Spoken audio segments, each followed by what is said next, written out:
July 4th, can you believe it, is just a few weeks away, and that means it's time to turn up the heat for grilling season. Yay! I love grilling all year, but this is where it starts to get really fun. Yes. We have ButcherBox head chef Ashley Lonsdale here to show us what we need to bring the grill game to the next level. Thanks for joining us. Thank you so much for having me. Coming up all the way from here. Brooklyn with all these treats. Yes, all looks fantastic. We brought a spread for you. So let's start with the mistakes people make that we're going to address and correct here. Sure. I think one of the number one mistakes is under-seasoning. Okay. Like, there's nothing more disappointing than under-salted steak, right? So like be generous with your salt and pepper. Yeah. If you have a great piece of steak, you don't need much more than And do you salt like and a pepper. dry rub? Do you like a marinade? I like a dry. You like Just a salt dry. and pepper on a steak, and you let it hang out. If you have 45 minutes, I let it hang out for 45 minutes, and then throw it on the grill. Right. Don't rush the seasoning either. Give it time to sit. Exactly.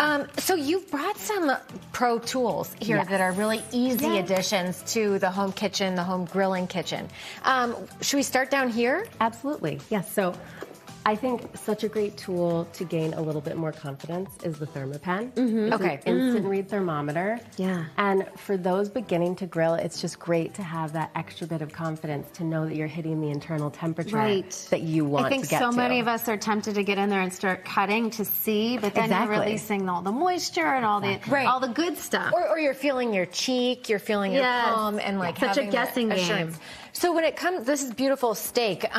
When you're picking your options, if it's grass-fed, if it's conventional, do you have a rule of thumb for cook time or what you should be? Yes. Is there a difference? There is a difference. So grass-fed steak actually cooks a little bit faster. Okay. It's slightly leaner, and so you want to drop the internal temperature that you're going for by about 5 to 10 degrees. Okay. To get to medium rare. Say you're grilling to 125, you're going to want to grill 5 or 10 degrees lower. Are you putting this directly onto the grill? Yes. Or are you putting something in between? Yes, This I is put it going directly right on. onto So the you get grill. those great grill marks and Exactly. everything. Yes. Okay. Over fire. Maria. Okay. Salmon. I don't want to throw my husband under the bus or anything, but we did salmon this weekend, and it was a little meh because he used aluminum foil, didn't put it directly on the grill, and he was afraid that it would stick.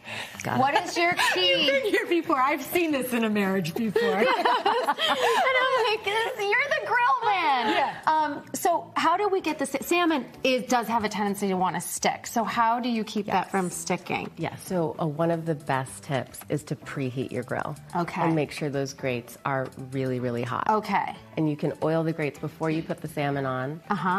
But preheating the grates is going to help allow the salmon to cook evenly and then release when it's done. All right. And so that's how we get these really beautiful Forget the aluminum grill foil. marks. Because afterwards it had no color, it had no grill vibes. I said I might as well just put it in the oven. Yeah. Okay, so directly on, just make sure it's nice and Oiled up. Oiled up.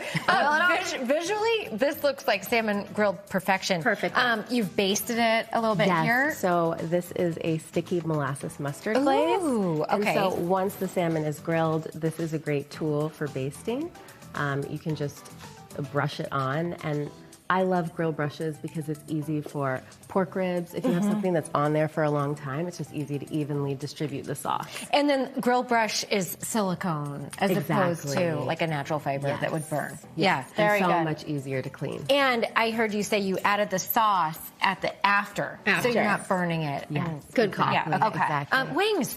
Wow. this is one of my favorites when I have a big group is wings, and wings on the grill are amazing. So these wings are done with a custom dry rub, and I love to encourage people to make their own dry rubs.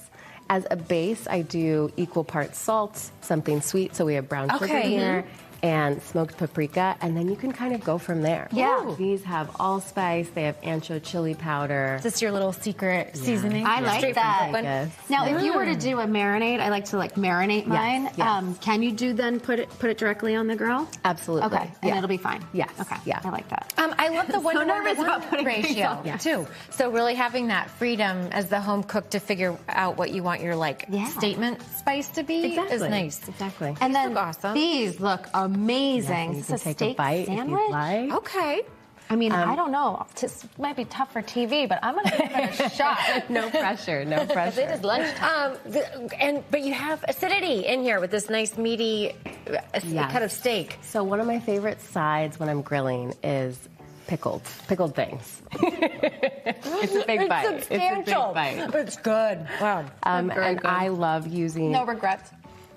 Great. Good to hear. I love using a mandolin slicer to slice up my summer vegetables and then quick pickle them because it's such a nice... We need these. Yes. And this is a fun thing for the farm share. So you have the onions, the jalapenos, the I love cucumbers. it's beautiful. So good. That Mandolin. That's a great tip. If you're brave enough, the reward will be great. ButcherBox. We love getting those boxes in the mail. So Thank you so much. Be not afraid of the grill.